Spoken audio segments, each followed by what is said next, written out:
Hello and welcome on 360 Sport on Trust TV. I'm Adeni Ajishafe. Time to take you around the world of sport as we look at those trending stories. Well, we have to look at our own sport. We always give much credence to Nigerian sport. That's how we can develop our own. We start with international friendly. Nigeria will be playing again today. That's Super Falcons. They'll be fighting out against the team from New Zealand. Both of them will be meeting at the World Cup. Well, but right now, the main thing is the fact that our ladies are battle ready to see how they will do well in this particular friendly. They did well against Haiti. They defeated them 2-1, and right now they're facing New Zealand over there in Turkey, precisely at Antalya, where Super Falcons are battle ready right now. They are fired up to see how they will do well in this particular encounter. I have in the studio with me Yusuf Akogu. Good to have you, Yusuf. Always a pleasure talking sports. Let me see, you look like Super Falcon, right? Anyway, our ladies are battle ready for this particular friendly that will be coming up. The first one against Haiti ended 2-1, and we saw how our ladies really tried their best. But this second one against New Zealand, a host nation for the World Cup, alongside Australia. They also want to fine-tune themselves ahead of the World Cup. By July 20, the Women's World Cup is starting. We have just, let's say, in the next two months and 20 days or thereabout. Let's just say 3 months is here. So, our ladies, do you think they can win this particular match? Yes, given what they've done so far, I mean, preparing ahead of the tournament by July, I think they have what it takes to beat New Zealand. I mean, as part of their build-up. But again, you can't really rule any team out at this moment. Everybody is gearing up. They are trying to fine-tune, check which of the players they will take, which one will be dropped, and all of that. So it's part of the preparation process. To me, I really don't think it should matter. But again, what I think should matter to the coach is the fitness of the players. How good are they?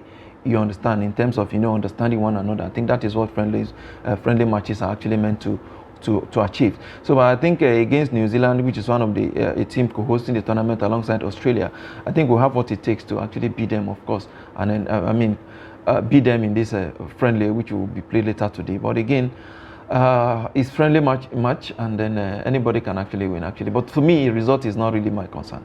But what matters most is the fact that our team, that Super Falcons, are trying to fine-tune the entire squad. To know, okay, these players are very fit. These are the players that we need at the World Cup. The coach around the wardroom and the entire technical crew are working hard to see how the teams can be well perfect before the Mundial. But if we check the record of Super Falcons in Africa, dominant record, but at the international level it's been so sparsely kind of performance. And right now, do you think this particular one, this 2023 World Cup, Super Falcon, can they make a difference? They've been talking.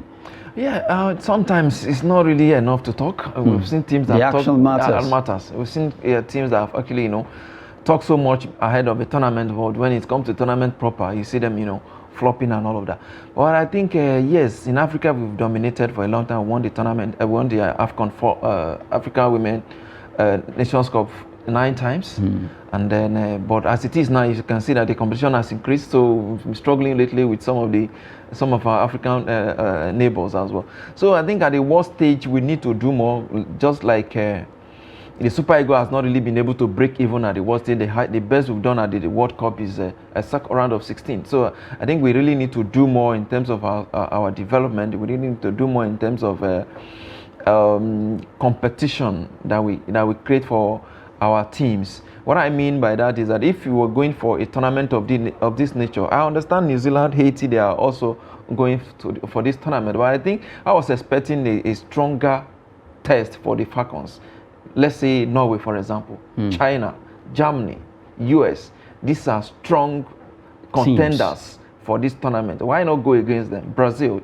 Why not go against those top teams? You're playing New Zealand, you're playing the fact but that at times you really want to go against them, maybe because of logistics and everything in place, because they too want to play. As we speak right now, about more than 12 friendly matches will be coming out today. Yes. So as Nigeria, as a country, as we're actually bidding to play against Brazil, remember, Ghana or Germany want to also play with Brazil, so they will begin to arrange it. Exactly. Then you have to play the politics. You start early enough, make your contact enough, and then at the end of the day, you get the right opponent for your team. So that is what I think we should do. Even if we cannot play one or two of these big teams before the tournament proper. I think let's not play one.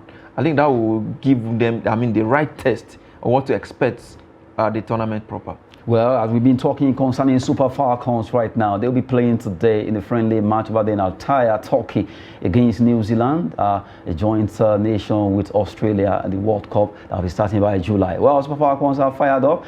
This is just a fighting game. It's not a do or die, but they really want to see how they can better their lot ahead of the World Cup. Well, Super Falcons, I believe the ladies should just prove a point that a lot of people have been saying internationally they don't perform, but let them prove a point that this time around, they can do Morocco for Nigeria. I really look forward to that. Mm. I really look forward to that. I will be glad if we can actually go find the tournament. But again, if you look at the quality of the players that we have become, they are very good players, fantastic players. They've been doing so well.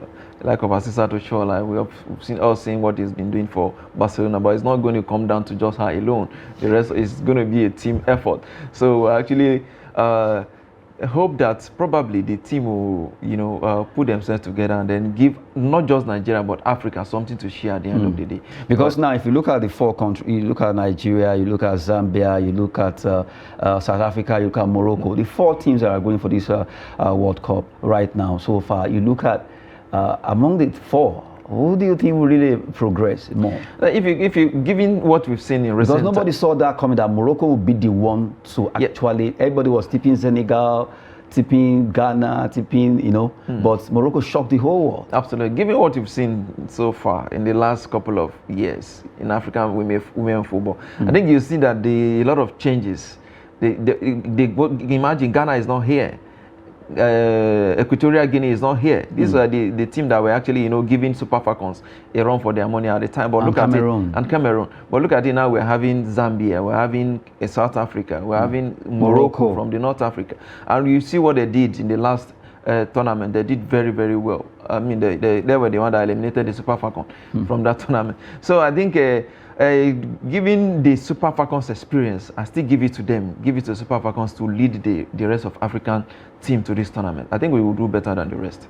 Let's see where Nigeria will be getting to by the time they get to the World Cup. Really, I wish they could actually do Morocco, like I said earlier. But Nigerians are really behind them to see how these ladies can do well at the Mundial that will be coming up in July. Australia, New Zealand, 2023 World Cup for women. Super Falcons fired up against New Zealand in a friendly. Now we move away from Super Falcons. We've been talking about the ladies, and let's talk about the men. MPFL Super 6 to hold in Lagos at Mobolaji. That's Mobolaji Johnson Arena in Lagos. That's the next story we're looking at. And before this, it was actually muted, maybe Nigeria, Lagos or Abuja, but now it's been confirmed that Mobolaji Johnson Arena at Onikon Lagos will be hosting the Nigerian Premier Football League Super 6 for this season. And it's getting juicy now because match day 13 gone, and teams are really juicing to see who stays on. The likes of Ebende Insurance, Lobby, Rivers United and all are really urging their name in gold. The gold is still going anyway. But only consider will be the place where all the teams will be fighting for honor in the Super 6. Yeah, I think it's a good one. I think to me, it doesn't really matter where they play. They play. I think I want to see the best of football. From the Nigerian Professional Football League. So I think it's a very good one. Week 13, just like you said, we still have about 5 matches to go. So we look forward to the teams that will actually make it to that venue, Mobolaji Johnson, that is Onikon Stadium in Lagos. I think it's the new stadium that was actually refurbished by the former Lagos State Administration. So I think it's a very good place for them. I was thinking it would go to the Nest of Champion, where the Eagles have actually been playing. Maybe they need, one way or the other, I'm looking they at also want to make some money. Yeah, absolutely. You understand? Yes. The population in Lagos, although I'm looking at the stadium, the space is very small space. It's small. Yes. So they won't make much. But looking at the fact that, okay, let's just get Lagos to do something at least as been Abuja. I don't know what happened to Teslim Balogun anyway. Well, that would be a big one to actually talk about. That's another topic entirely. In fact, it's another topic on his own. But right now, we've been talking about the Super 6 so far. You look at the teams, Bende Insurance, really, they've surprised everyone so far. Although we know how they used to do in the 80s, they call them the 80s and early 90s. The Arsenals of Benin. They call it Ada Bendel. But right now, so far, they are yet to lose. They're still carrying on. Invincible, as you can call them right now, for the Super 6. They are really edging home. 5 matches to go. Bender Insurance are really ready for this. Yeah, I think so. I think they are actually ready for this, and they have the support of the state governments, just like I keep saying. If you recall, when Enyimba won the CAF Champions League for Nigeria, they had the backing of the then governor of Abia State, Ojo Okalo, who is running to become the Senate president now. So they had the backing of him. He gave them everything they need. He was one of the governor who did not look at the state or the tribes of the players. It doesn't matter where you come from, as long as you're good. Football. I could remember some players that I went to pick from Kano Pillars, some even from Benin Republic. Benin Republic. Yeah, exactly. Yeah. And then there's a certain Ghanaian as well, who was actually playing here at the time. So he picked all the best players from the West Africa, and then use them to win, to achieve his aims. I think that is what I think the Arsenal they are doing so far. If you look at the collection of players they have players from almost every part of the country, and these guys, with the support they are getting from the state government, they've been able to remain unbeaten. I mean, after about 13 matches in the Nigerian Professional Football League, I think is really impressive. I noticed something. I don't know. A lot of people seem to be liking the abridged league. Where did it was starting? A lot of people were like, why don't we run the normal league? But it seems the abridged league is more kind of interesting. But in a way, and competitive. Yeah, in a way, it's competitive. It's interesting, and I think it actually helped. The IMC, right? IMC, yes. To cut down the costs of operations. I think that is, in a way, as instead of 38 matches, they run for 18. For 18, absolutely. So that has actually, cut down quite a whole lot of expenses. Instead of teams, there are teams that don't have to travel to some, states for their matches. So I think that has actually helped as well. So, and I think going forward, I think this should be sustained maybe for the next 2, 3 or 4 years. Well, at least let the league run normal.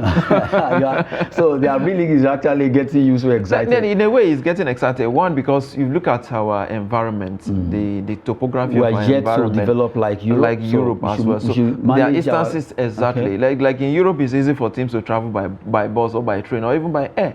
But here you have to, I think almost all our teams have to travel by road to get to their destination. It's just because of, I guess it's about administration, because I actually remember in the 80s how football was, the Nigerian league was so loved by everyone, and still the same, it's not as if Nigeria has expanded or shrink, but really I think it's about administration. If you get it right. Yeah, administration now is not just left to the football administration alone. Yes. I think it's a general administration now. Where are those infrastructures in the 80s? Where are they?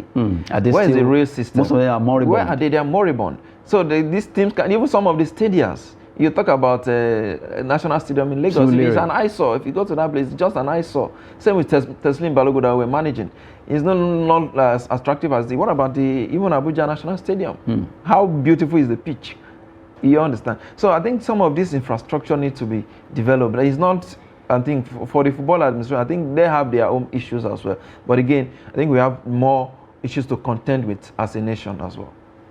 Okay, good one. We've been talking about the MPFL Super 6 that will be coming up in Lagos and Mobolaji Johnson Arena there. Well, the clubs are battle ready now. They are fighting 5 more matches to determine the 3 teams that will represent Group A and also Group B. Although Bender Insurance seems to be ready to custom in this particular edition. They are really topping the agora. You look at Rivers, United defending champion, not dropping the baton at all. They're also doing well despite playing the CAF Confederation fixtures. They are still holding on. Lobby Stars, not forgetting them also. They are part of those teams that really are trying to see how they can get to Lagos to play in the Super 6. IMC, Interim Management Committee, trying to see how they can at least sanitize Nigerian teams, talking about Nigerian Football League, to get the best out of that particular league there. It's getting better. We'll get there. After all, yesterday Rome wasn't built in a day. We keep crawling, and before you know it, it begins to run or even flying. Now, away from the MPFL, let's still talking about the MPFL anyway. Let's talk about the coaching now. Is the season of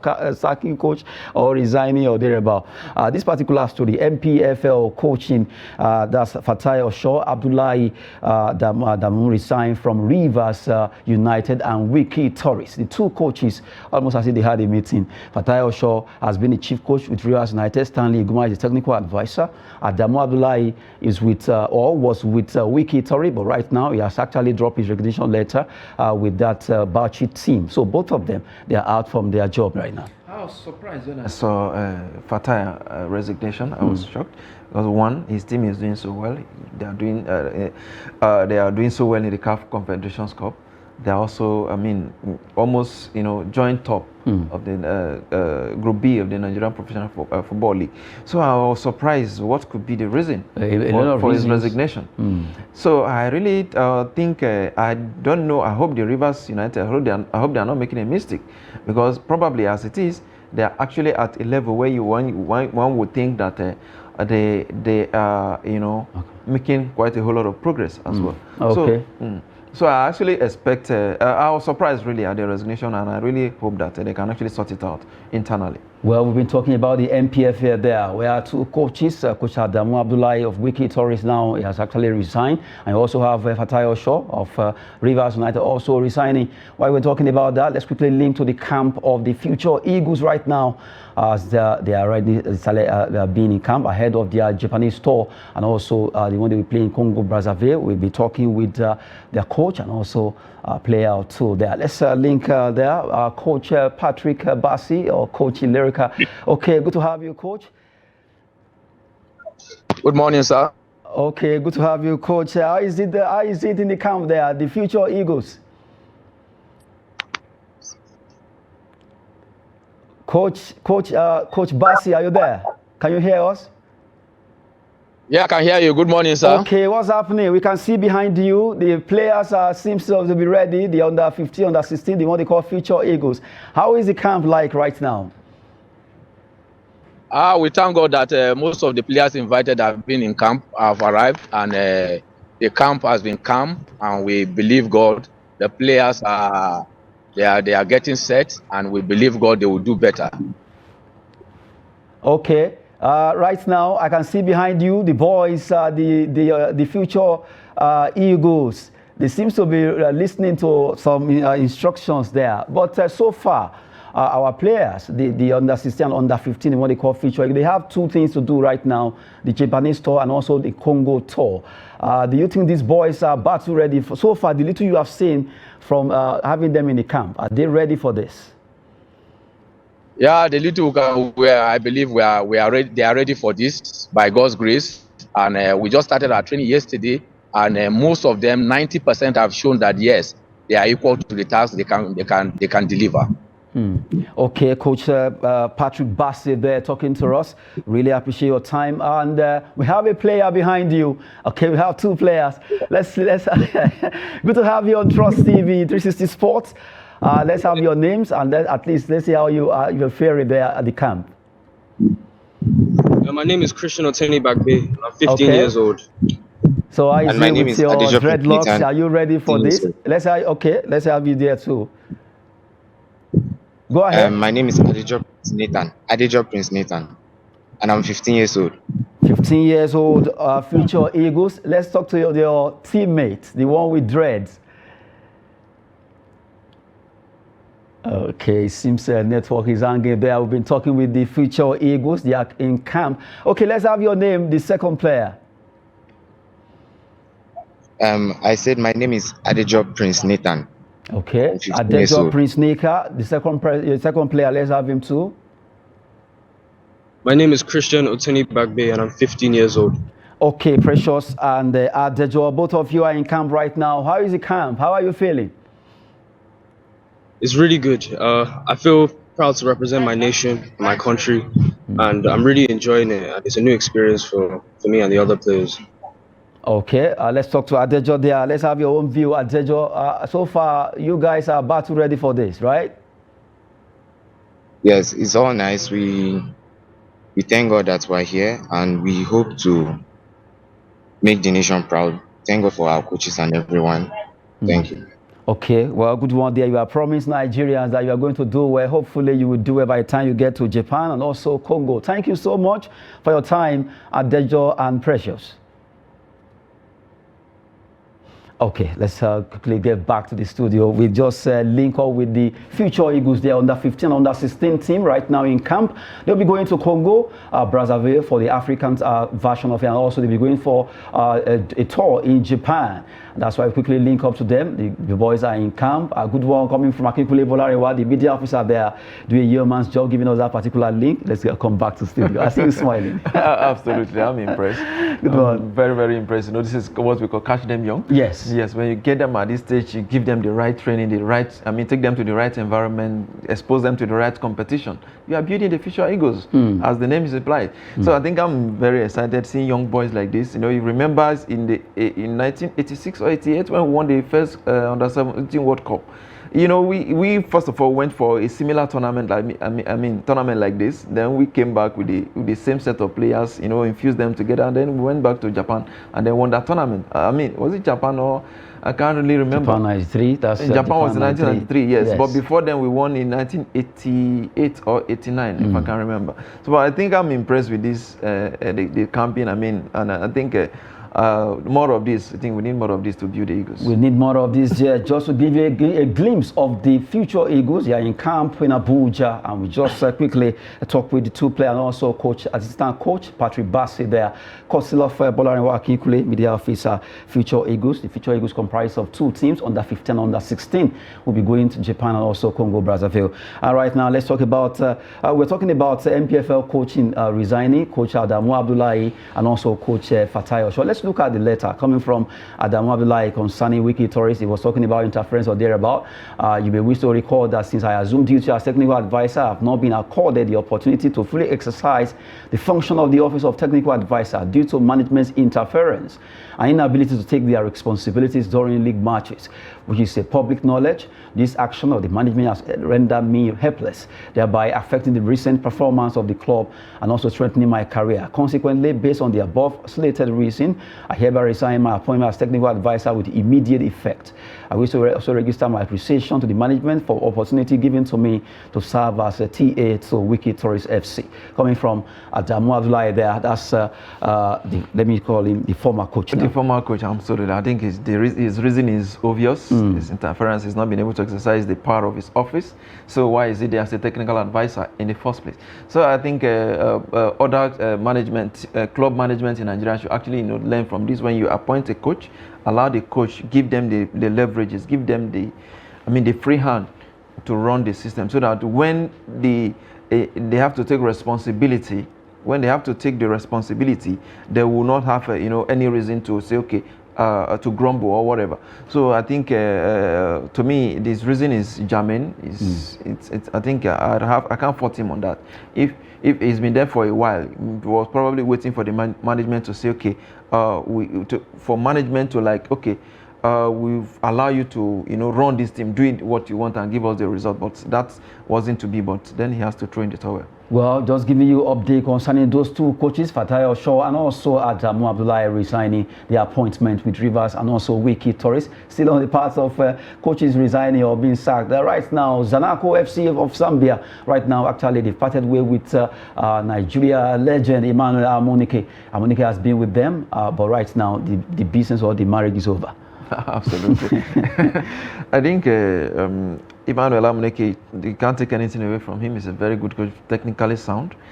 But probably, when you are not exposed to the kind of talent that you want, that you expect, so probably there's no magic that you can actually perform. But Zanaco is not a small club in Zambia, actually.